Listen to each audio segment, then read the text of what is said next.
स्नेही विद्यार्थियों, स्नातकोत्तर उत्तरार्ध की हिंदी साहित्य के कक्षा में हार्दिक अभिनंदन।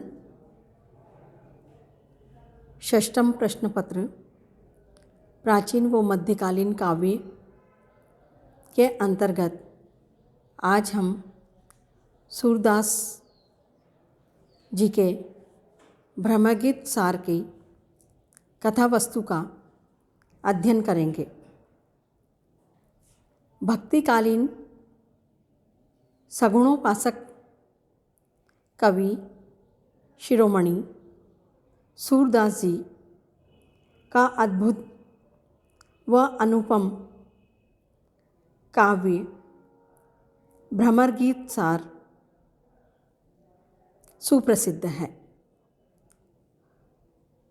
यूँ तो ब्रह्मगीत परंपरा के लेखन की शुरुआत कवि सूरदास के इसी ब्रह्मगीत सार से ही शुरू हुई, लेकिन अनेक ब्रह्मगीत लिखे गए, जिनमें नंददास का भंवरगीत, परमानंद दास का भ्रमरगीत, तुलसी का भ्रमरगीत और रत्नाकर का भ्रमरगीत आदि उल्लेखनीय है।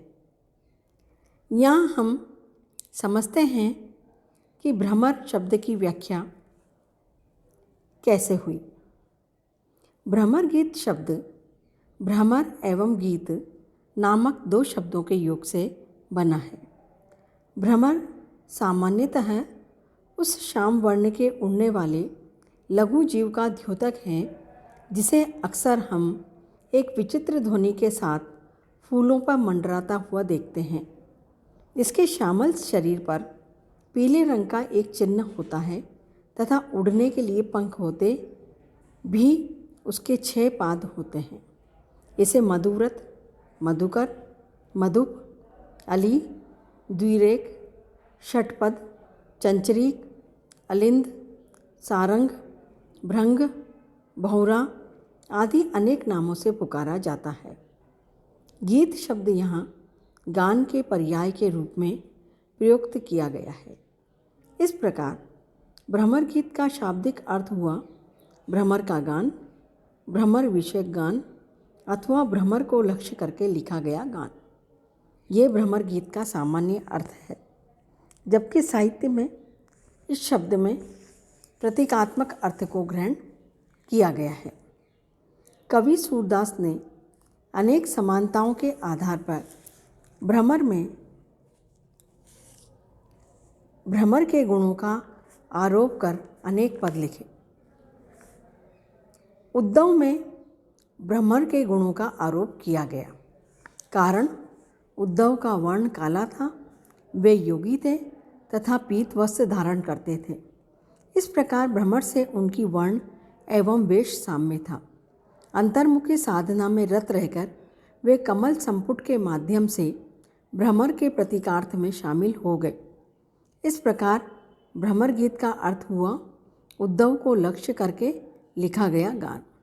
कवि ने उद्धव से आगे बढ़कर श्री कृष्ण में भी भ्रमर का वर्ण वेश साम्य खोज निकाला। श्री कृष्ण का वर्ण श्याम माना गया है, जो भ्रमर से मिलता है। वे पीतांबर धारण करते थे और भ्रमर के अंग पर भी पीला चिन्ह होता है। वे स्वकंठ से वंशी की मधुर ध्वनि उत्पन्न कर रसिकों में मुग्ध किया करते थे। भ्रमर भी स्वगुंजन से पुष्पों का मन मोहित करता है। श्री कृष्ण राधा एवं गोपियों का प्रेम छोड़कर मथुरा चले गए थे और भ्रमर भी एक पुष्प का प्रेम टुकरा कर दूसरे पुष्प पर जा बैठता है। इस प्रकार दोनों ही भ्रमणशील माने गए हैं। भ्रमर यदि पुष्प रस चुराता है तो श्री कृष्ण ने भी गोकुल में गोरस की चोरी की थी।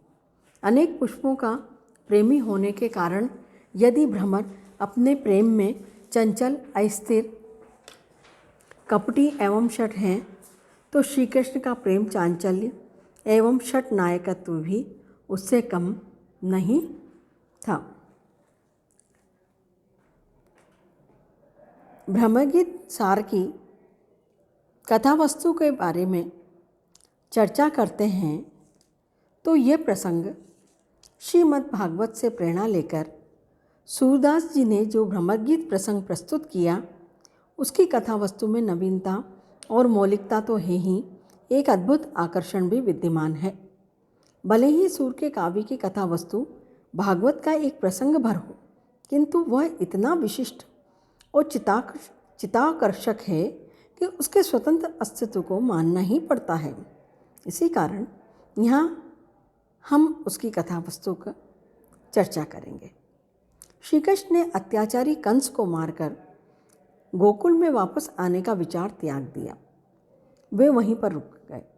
जब वे गोकुल नहीं आए तब उनके विरह में व्रजवासी वो गोप गोपियाँ अत्यंत दुखी हो गए। वे दिन और रात कृष्ण के वियोग में दुखी होकर जीने लगे। उन्हें कृष्ण के बिना सब कुछ सूना सूना लगने लगा। उधर कृष्ण की भी यही हालत हो गई। वे भी ब्रजवासियों को याद करके जीने लगे। अतः उन्होंने अपने मित्र उद्धव को एक दिन ब्रज भेजने और गोपियों को समझाने का मानस बना लिया। एक कारण ये भी था कि उद्धव को एक दिन ब्रज भेजने और गोपियों को समझाने का मानस बना लिया। एक कारण ये भी था कि उद्धव निराकार ब्रह्म के उपासक थे और उन्हें ज्ञान पर बड़ा गर्व था। इसी ज्ञान गर्व के कारण उद्धव अपने ज्ञानपरक तर्कों का सहारा लेकर प्रेम भाव का खंडन करते रहते थे।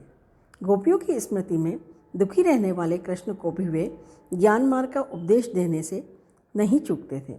इन्हीं सब कारणों से गोपियों को समझाने और प्रेम भावना की महत्ता से परिचित कराने के उद्देश्य से कृष्ण ने उद्धव को ब्रज भेजने का मानस बना लिया था। कृष्ण यह मानते थे कि ज्ञानी उद्धव को समझाना व्यर्थ है, क्योंकि ये प्रेम भाव को समझेंगे ही तब जब उन्हें दूसरा यानी गोपियाँ ही समझाएंगी। कछु कहत यह एक प्रगटत अति भरियो हंकार, प्रेम भजन न नेकु याके जाए क्यों समुझाए, सूर प्रभु मन यह ठानी ब्रजहु देहु पठाए। वास्तव में उद्धव बहुत भ्रम का शिकार थे। वे श्री कृष्ण के इन शब्दों में त्रिगुण तन करी लखत हमको ब्रह्म मानस और ब्रह्म के यथार्थ बोध से अपरिचित थे। अतः उनके भ्रम को दूर करना भी आवश्यक था। ब्रज आए बिना यह कार्य संभव नहीं था। अतः श्री कृष्ण ने उद्धव से कहा, उद्धव बेगी ही ब्रज जाहु, सुरति संदेश सुनाए मेरो वल्लभी को दाहु। काम पावक तूल में तक विरह श्वास समीर, बसम नाहिन होत पावत लोच तनी के नीर।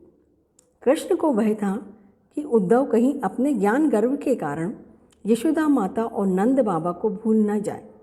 अतः उन्होंने सबसे पहले उनसे ही मिलने तथा सभी समाचार बताने का आदेश भी उद्धव को दे दिया। श्री कृष्ण ने उद्धव के माध्यम से अपना ये संदेश भेजा, सुनियो एक संदेश उद्धव, तुम कोगल को जात, ता पाध्य तुम कहियो उनसो एक हमारी बात।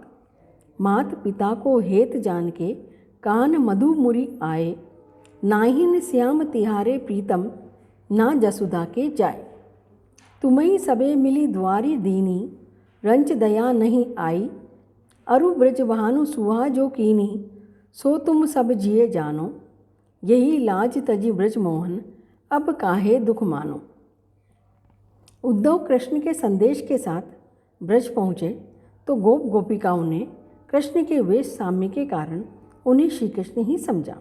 सारे गांव में खबर फैल गई, किंतु वास्तविकता से परिचित होकर ब्रजवासियों को खिन्नता तो हुई, किंतु निराशा नहीं हुई।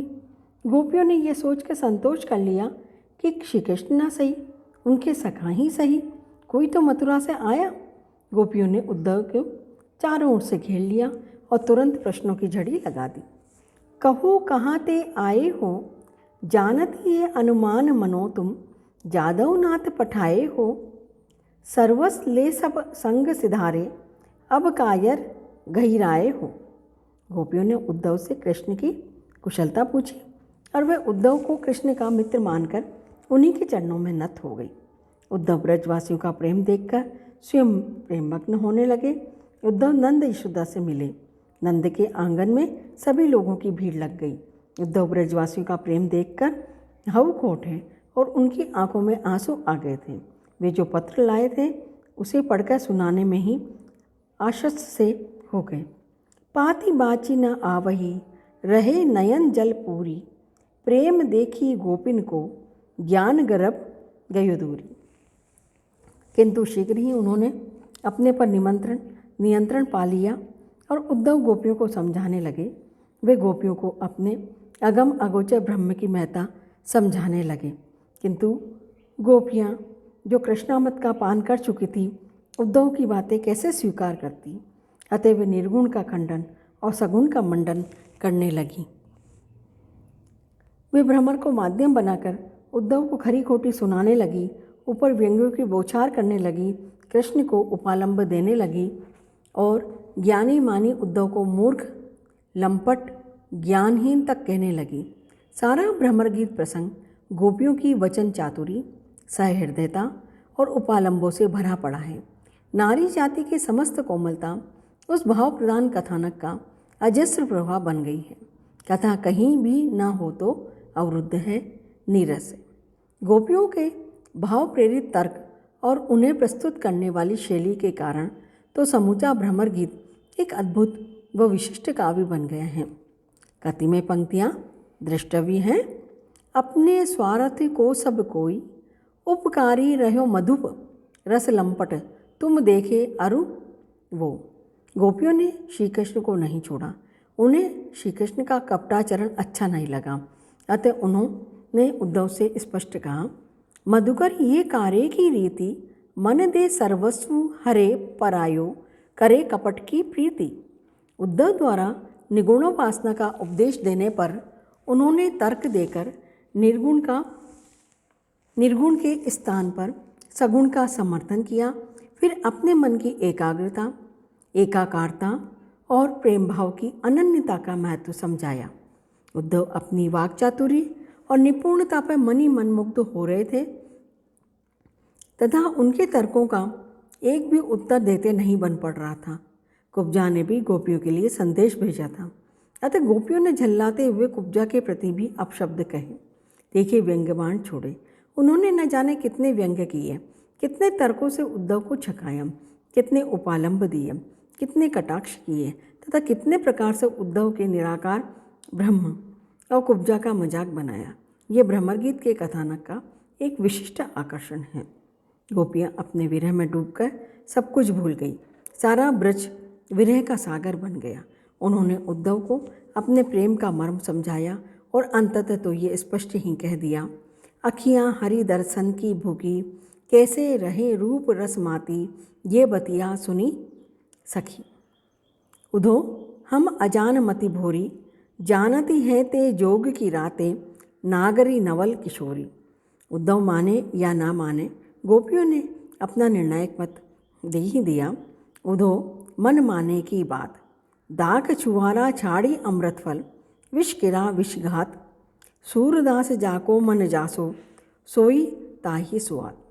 गोपियों के कथनों में विरह की व्यापकता, उपालंबों की सटीकता, अनुभूति की गहराई है तो ब्रजवासियों की व्यथा, राधा की वेदना, यशोदा व नंद की वात्सल्य वेदना भी है। गोपियाँ अंत में उद्धव से यही विनय करती हैं कि हरि सो कहियो जैसे गोकुल आवे। परिणामतः उद्धव अपना ज्ञान गर्व खोकर प्रेम से लबालब भरकर मथुरा लौट जाते हैं और पूर्णतः सगुणोपासक बन जाते हैं। गयो तहाँ निर्गुण कहिबे को, भयो सगुण को चेरू। सूरदास के भ्रमर गीत की यही संक्षिप्त कथा है।